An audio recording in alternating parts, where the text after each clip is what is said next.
My ex-wife left me for her new hubby, but I level up while they struggle and can't afford their lifestyle. So, me and Lisa, my ex-wife, split up about 13 years ago. Right at first, things were pretty rough, but we figured out how to handle custody of our kids, Mia and Jake. Mia is almost an adult now, and Jake's in his teenage years. We've got this 50-50 custody thing going on, which honestly works out fine most of the time. No child support is needed, because we both spend the same amount of time with the kids, and we split all their costs down the middle, school fees, medical bills, sports, all that. It's fair. Now, here's the thing I've been saving for these kids from day one. When Mia was born, I opened an account for her, same with Jake when he came along. Every little bit I could save went into those accounts. I knew I couldn't always rely on everything being smooth between me and Lisa, so I wanted to make sure the kids were set for the future, no matter what. But then something happened about 8 years ago. I got hurt at work, nothing too crazy, but bad enough that I had to take some time off and got a settlement. It wasn't $1 million or anything, but it was enough to make a difference. The first thing I thought was, this is going straight into Mia and Jake's future, so I put a nice chunk of that settlement into their accounts. That wasn't the end of it either. About 4 years ago, I had this aunt I didn't know super well, but apparently she thought highly of me. She passed away and left me a bit of cash in her will. Again, not a fortune, but enough that I could make sure the kids wouldn't have to stress about college or whatever else they wanted to do when they grew up. So, yeah, I put that money in their accounts too. With all of that, they're sitting pretty good. If they decide to go to college or not, they'll have some options, you know. Anyway, while all this was happening, Lisa had moved on. She's remarried now to a guy named Dave. Dave's got his own situation. He's got a teenage stepdaughter from a previous relationship, a nephew they're raising, and he and Lisa had 2 more kids together. So they've got a house full of kids, and I guess money's tighter than they expected. One day Lisa hits me up and says we need to talk about college for Mia and Jake. I figured, okay, makes sense. I mean, we're getting to that point where we need to start thinking seriously about their future. So we meet up, and she starts talking about how she and Dave sat all their kids down to tell them that community college is the most affordable option. They're going to help out as much as they can, but anything more than that is just too expensive. I just sit there listening, waiting for the part where she gets to the point. Then she hits me with, but you know we could probably help Mia and Jake a little more, right? That's when I let her know, actually I've been saving for them. There's enough in their accounts to give them some real choices. The look on her face? Priceless? She's all, wait, what? Why didn't you tell me this before? And I'm thinking, why would I need to? But I told her straight up, I've been taking care of our kids. It's not something you needed to know. She didn't like that answer, but hey, it's the truth. I've always handled what I need to handle for them, and I didn't see the point in telling her when it didn't affect her.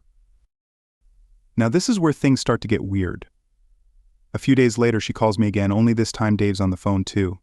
And I'm thinking, what's this about?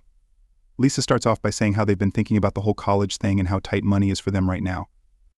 Then she drops the bomb, we were hoping you could start paying child support again, just for the next few years, so we can save more for the other kids.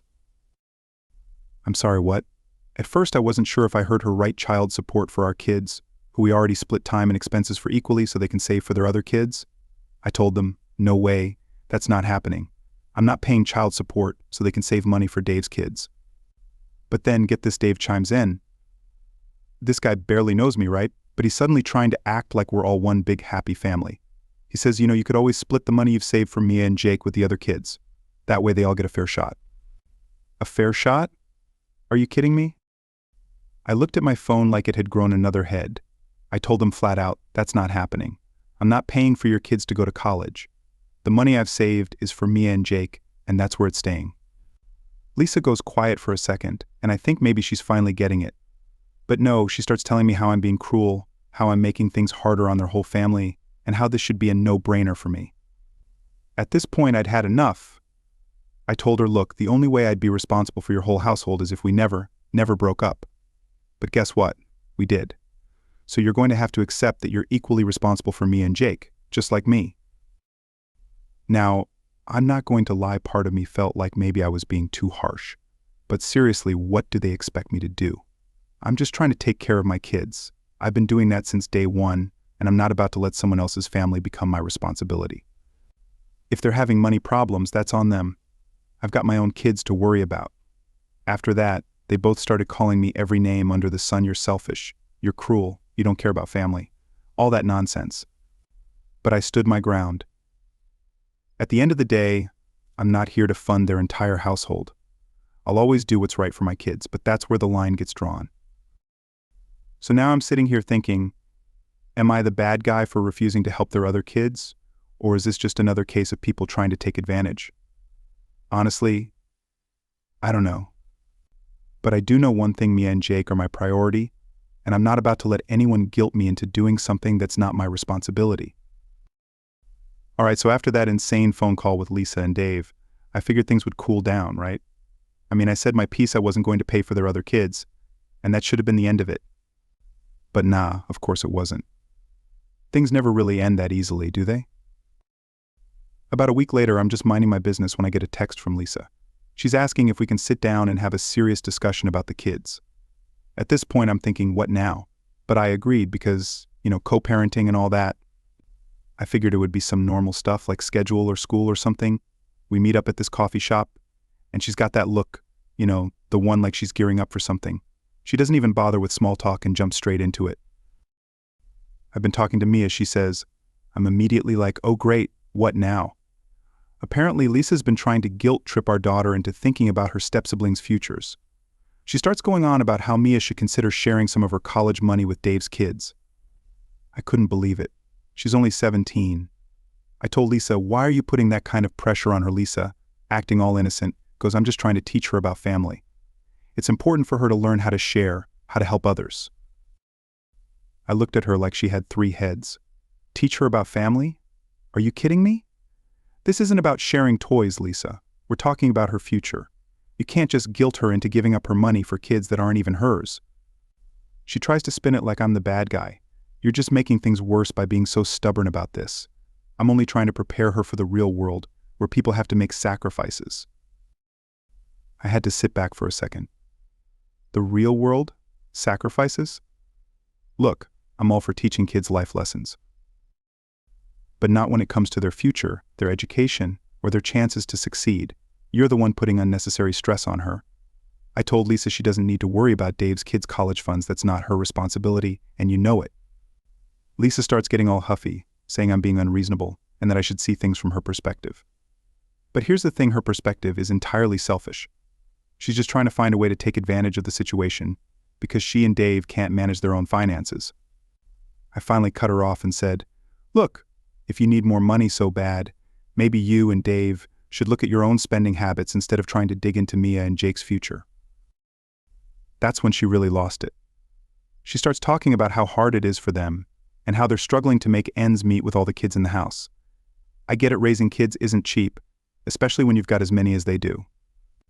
But at the end of the day, that's their problem, not mine, and definitely not our kids' problem. I wasn't having it.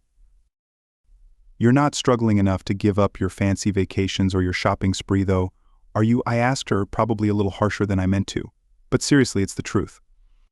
Every time I see them, they're talking about some new trip they're planning or Dave's latest gadget or whatever. She just glared at me, obviously pissed. You wouldn't understand, she said, like I'm some kind of alien who's never dealt with a budget before. Yeah, well, Mia and Jake don't need to understand it either, I said. They don't owe you or Dave anything, and if you keep trying to mess with their heads about this, we're going to have a real problem. She stormed out after that, but I didn't care. I knew I'd made my point, or at least I hoped I did. But here's where it gets worse. I figured Lisa would leave it alone after our talk, but of course she didn't. A few days later, Mia comes home looking all stressed out. I ask her what's going on, and she tells me that her mom's been going on and on about how unfair it is that her step-siblings won't get the same college opportunities. Now, as a smart kid, she's not easily swayed, but I could tell it was starting to weigh on her. She says, Mom keeps saying that since you saved so much for us, it's only fair that we help out a little. I was fuming. How could Lisa put this on her? How could she make her own daughter feel bad about having something her step-siblings don't? That's not Mia's fault, and it's definitely not her job to fix it. Mia, I told her, listen to me. The money I've saved for you is yours and Jake's. That's it. Your mom and Dave are responsible for their own kids. You don't have to feel guilty about it, she nodded, but I could tell it still bothered her, and that just pissed me off even more. How dare Lisa try to manipulate her like that? She's a teenager, for crying out loud. She should be worrying about her future, not about how to fund her step-siblings' college dreams. After that, I made it clear to Mia that if her mom brought it up again, she should just tell her to talk to me. I wasn't about to let Lisa dump her financial problems onto our daughter. But still, I could see the damage was done. Mia is a good kid, too good sometimes. She's always trying to do the right thing, always trying to make everyone happy, and it kills me that her mom's taking advantage of that. I ended up texting Lisa that night, telling her to back off. I wasn't playing nice anymore. I told her if she keeps pushing this, I'll take the kids full-time if that's what it takes to keep her from messing with their heads. I didn't get a reply, but honestly, I didn't need one. She knows I mean business. And yeah, maybe that was harsh, maybe it'll cause more tension down the line, but I don't care. I'll do whatever it takes to protect Mia and Jake from getting dragged into their mom's mess. This is about their future. And I'm not letting anyone, not even their own mom, jeopardize that. So, yeah, that's where things stand right now. Lisa is still trying to play her little games, but I'm not budging. I've got my kids' backs, and I'm ready for whatever's next. Update 1, all right. So after all that nonsense with Lisa trying to guilt-trip Mia into sharing her college money, I thought things might finally calm down. But nope, not even close. Turns out that was just the beginning of the chaos. A couple of weeks go by and I get a call from Jake's school. I'm thinking it's one of those regular check-ins, maybe something about grades or sports, but it's not. The school counselor wants to talk to me because Jake's been acting out. Now, if you know Jake, you know he's a pretty laid-back kid, not one to cause trouble, so I'm immediately concerned. I go in to meet with the counselor, and she tells me that Jake's been getting into arguments with other kids, his grades are slipping, and he's been withdrawn lately.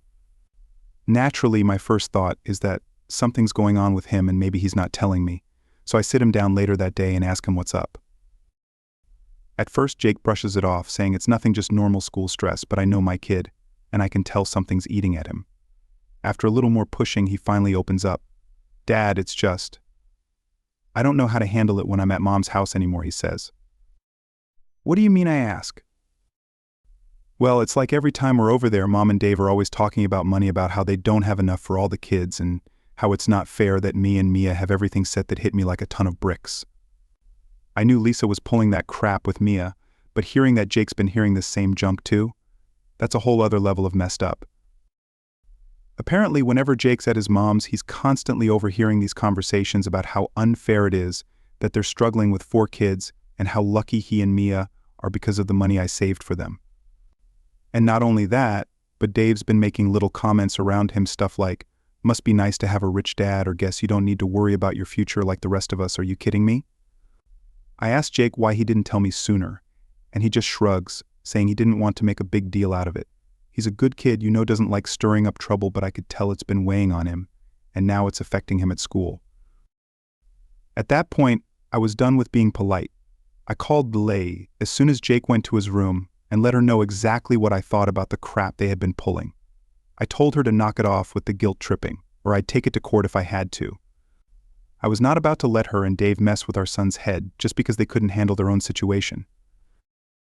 Of course, Lisa tried to defend herself, saying, "We're not trying to guilt trip him, we're just being open about our struggles." I told her flat out there's a difference between being honest and making a kid feel bad for something that's completely out of his control. Jake's been stressing about stuff he shouldn't even have to think about.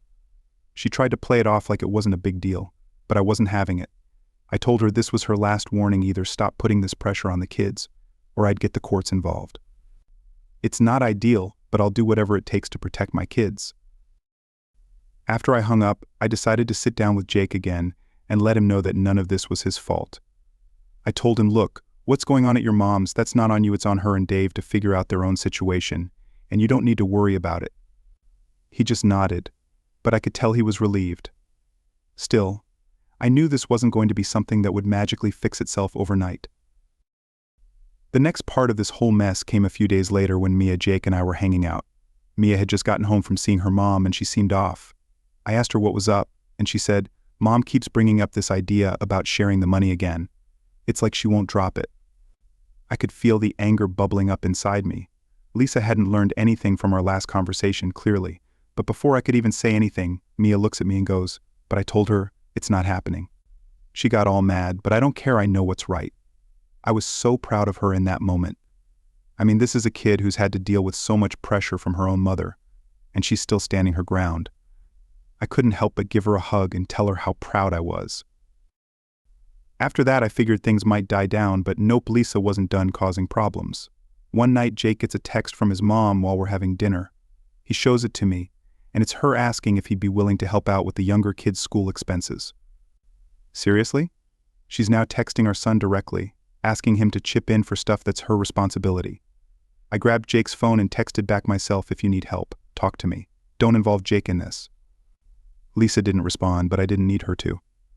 I made it crystal clear that the kids are not her solution to her financial problems. Here's the thing, being a parent is tough, I get that. But it's not the kids' job to fix the mess the adults have created. I've saved for Mia and Jake because I wanted to give them a good future, not because I thought it would turn into this weird guilt contest. At the end of the day, I know my kids, they're good people, and they shouldn't have to deal with this kind of crap. It's on me to shield them from it, and that's exactly what I'm going to keep doing. Now I've been thinking about my next steps.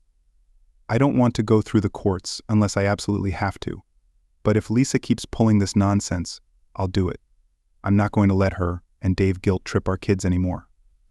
It's not fair, and it's not right. So, yeah, that's where things are now. I'm keeping a close eye on everything, making sure Jake and Mia know that they don't owe anyone anything. They deserve to have a future that's theirs, free from all this drama, and if I have to keep fighting for that, I will. Update 2. Alright, so after everything with Lisa trying to drag Mia and Jake into her financial mess, I thought, okay, this has got to be it. How much more could she possibly try? But clearly, I underestimated just how far she was willing to push things. About a week or so after the whole thing with Jake's school and Mia standing her ground, I get a call. This time it's from Dave. Yeah, Dave. I was already on edge before I even picked up the phone. Like, what the hell could he possibly want now? He starts off trying to be all casual, which was honestly weird. He's like, hey man, how's it going? And I'm sitting there thinking, just get to the point, dude. Then he says, listen, I wanted to talk to you about something. I know things have been tense between you and Lisa lately, and I get it, but I think we can work something out. I'm just quiet, waiting for whatever BS he's about to lay on me. And then he hits me with, look, we're really struggling over here with 4 kids. It's hard, and I was thinking maybe we could come to an agreement where you help out a little more, for the good of the family. I had to take a second because honestly I thought I'd misheard him. For the good of the family? What family? The only family I'm responsible for is Mia and Jake. That's it. I calmly told him, Dave, I've been more than fair. I've saved for my kids' future, and I'm doing my part. I'm not about to start paying for your kids. That's on you and Lisa. But then Dave starts getting defensive, talking about how it's all about the kids and how I should think of it like I'm helping out a bigger family unit. At this point, I'm losing my patience, but I keep it together. Just say my responsibility starts and ends with Mia and Jake, that's it. I'm not going to change that because you're having trouble making ends meet. That's when things start getting ugly. He starts raising his voice, saying how selfish I'm being and how I don't care about the fact that my kids' siblings are struggling. He even tried to throw in some guilt trip about how it's affecting his kids' self-esteem, knowing that Mia and Jake have money for college while they don't. I wasn't having it. I cut him off and said, look, Dave, I don't know how else to say this, but your kids are not my responsibility. I've done everything I need to do for my own kids, and I'm not going to feel guilty because you and Lisa are struggling. That's your issue to figure out, not mine. Dave wasn't happy with that answer, obviously. He starts going off, saying how unfair I'm being and how I'm making things harder on their whole family. I hear Lisa in the background trying to calm him down, but he was on a roll now. Finally, I just told him, if you guys need more help, then maybe you should stop spending so much on things you don't need. I see the vacations, I see the shopping. You can't come to me and ask for money when you're living like that. That's when Dave really lost it. He starts accusing me of being nosy, saying I have no right to judge how they spend their money. And sure, maybe I don't, but when they're coming to me asking me to chip in for their kids, yeah, I think I have every right to point out the obvious. He ended up hanging up on me, which to be honest was a relief. I was done with the conversation anyway. But the thing that really pissed me off was the fact that he even thought it was okay to call me and ask for more money in the first place. Like, how many times do I have to say it? My kids are my priority, and that's where my money's going. But here's where it gets even crazier. The next day, I'm at work, and I get a text from Mia. She's like, Dad, Can we talk when you get home? Something happened with Mom immediately. I'm worried. Mia doesn't usually send messages like that unless something's seriously bothering her. So I get home that night, and she's waiting for me in the kitchen. I can tell she's upset, and she starts telling me about this huge argument she had with Lisa. Apparently, Lisa had brought up the whole sharing the college fund thing again, but this time she wasn't just talking about it, she was demanding it. She told Mia that it was time for her to step up and be a real part of the family by agreeing to split her college money with her step-siblings. Mia, being the strong kid she is, stood her ground again and told her mom that it wasn't happening. That's when Lisa really went off. She accused Mia of being selfish, of not caring about her family, and even tried to tell her that I was the one who had brainwashed her into being so cold-hearted. Brainwashed? Are you serious? Mia was in tears by the end of it, and I don't blame her. It's bad enough that her mom keeps bringing this up, but now she's making it a personal attack. I was furious. I've always tried to keep things civil between me and Lisa for the sake of the kids, but this was crossing a line. I called Lisa that night. I didn't yell or lose my temper, but I made it very clear that this crap needed to stop. I told her this isn't a negotiation. Mia's money is her money. If you bring this up again, I'll take legal action if I have to. Lisa tried to backtrack, saying she didn't mean to upset Mia, but I wasn't buying it. I told her this is the last time I'm having this conversation. Keep Mia and Jake out of your financial problems, or we'll handle this through the courts. She finally shut up after that, but I could tell she was pissed. Honestly, I didn't care anymore. My priority is protecting my kids, and I wasn't going to let her guilt them into feeling responsible for something that isn't their problem. So yeah, things are tense, to say the least. But I'm done playing nice. Lisa and Dave can figure out their own mess. My kids are going to have their future secured, and that's all that matters to me. Update 3. Alright, so here's where everything really hits the fan. After all the craziness with Lisa trying to guilt-trip Mia and Jake and Dave's ridiculous phone call, asking me to help out financially, I thought things had finally settled down. But of course that was just wishful thinking on my part. A couple of weeks go by and I get an email. It's from a lawyer. Yeah, you read that right. Lisa hired a lawyer. At first I'm thinking, what the hell is this about? So I open the email. And right there, it's a formal notice that Lisa is filing for child support. She's claiming that our arrangement isn't working anymore, and that she's the primary caregiver for the kids, which means I should be paying her child support to help with their expenses. I couldn't believe it. We've had the same split for years, and suddenly she's saying it's not working. And the nerve to try to say she's the primary caregiver. I've been there for every school event, every doctor's appointment, every single thing. And now she's going to try to pull this? I called up my lawyer immediately. We go over the whole situation, and I explain everything, how we split everything evenly, how the kids are with me half the time, and how I've been saving for their future all along. My lawyer says it sounds like Lisa is just trying to use the system to get more money out of me, which, let's be honest, isn't a shock at this point. But here's where it gets even more messed up. As part of her case, Lisa is claiming that she and Dave are financially struggling because they have to support all their kids, and that I need to help out since Mia and Jake are part of that household. I was floored. She's actually trying to legally argue that I should be responsible for helping her and Dave raise their other kids. I mean, seriously, how do you even have the audacity to make that kind of argument in court? Anyway, my lawyer wasn't having it. We put together a solid defense, pointing out that I've been more than fair when it comes to supporting Mia and Jake. Not only that, but I also submitted records showing how much I've saved for the kids' future, just to prove that I've been doing my part, and then some. We get a court date set, and let me tell you, I was ready for this. I'd had enough of Lisa's games. If she wanted to take this to court, fine, I was prepared. The day of the hearing comes, and I walk into that courtroom with all my paperwork, feeling confident. Lisa and Dave are already there, and I can tell by the look on their faces that they're still convinced they're going to win this. It's almost funny, honestly, because they have no idea what's coming. The hearing starts, and Lisa's lawyer gets up there, talking about how unfair it is that Lisa and Dave are struggling while I'm sitting on all this money. They go on and on about how hard it is for them to support 4 kids, and how the court should order me to pay child support to level the playing field. I'm sitting there just shaking my head.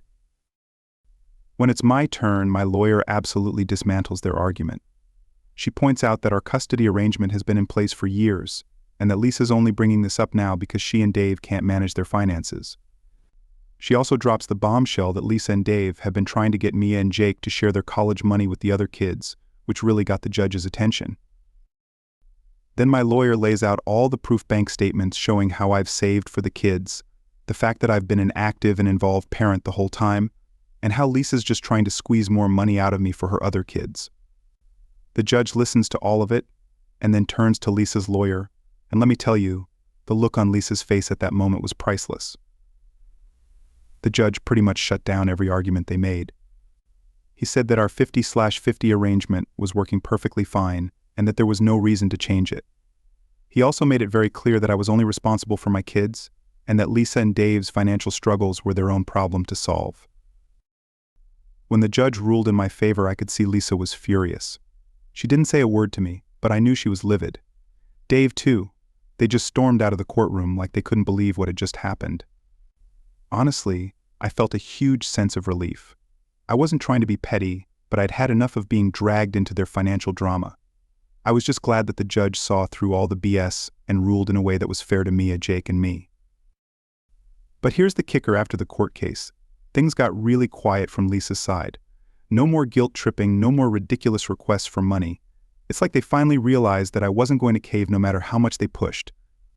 And honestly, that's all I ever wanted, just for them to back off and let me take care of my kids without all this unnecessary drama. So, yeah, that's pretty much where things are now. I'm still focused on making sure Mia and Jake have everything they need, and I'm not letting Lisa and Dave's problems get in the way of that. The whole court thing was a mess, but in the end, I'm just glad it's over and I can finally move on without having to constantly look over my shoulder for whatever nonsense they're going to try next. Mia and Jake are doing great, by the way. Mia's got her eyes set on college, and Jake's focusing more on school now that things have calmed down. And me? I'm just trying to be the best dad I can be, knowing that I did everything I could to protect their future. That's the end of story.